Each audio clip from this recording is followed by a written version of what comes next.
In the women's flyweight division at UFC at 292, you got Andrea Lee coming in 13-7, taking on Natalia Silva, who comes in at 15-5.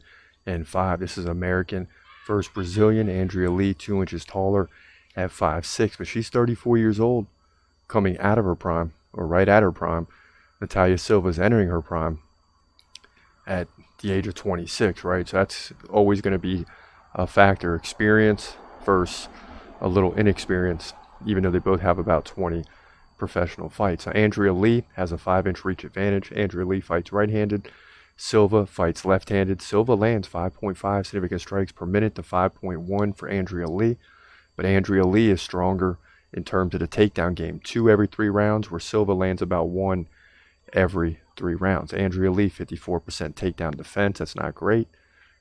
That's why she lost back-to-back fights, giving up 6 takedowns total against Macy Barber and Vivian Araujo. But she did beat Cynthia Calvillo by KO. That's a big win. Antonina Shevchenko by submission. So very capable of getting wins.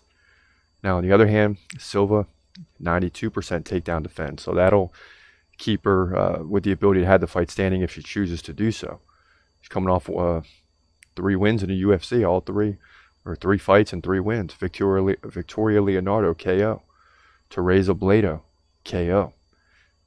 Also beat Jazuda Vicious by decision. So these are always the toughest fights to predict too, right? The early fights, right? Hard to make a determination, but I'm going to lean towards Natalia Silva. I mean, there's no reason not to. Andrea Lee is a good fighter who surprises people at times, but Natalia Silva hasn't lost yet in the UFC, so we got to rock with her. She lands more significant strikes per minute. She's got great takedown defense. If it goes to the ground, she can at least handle her own.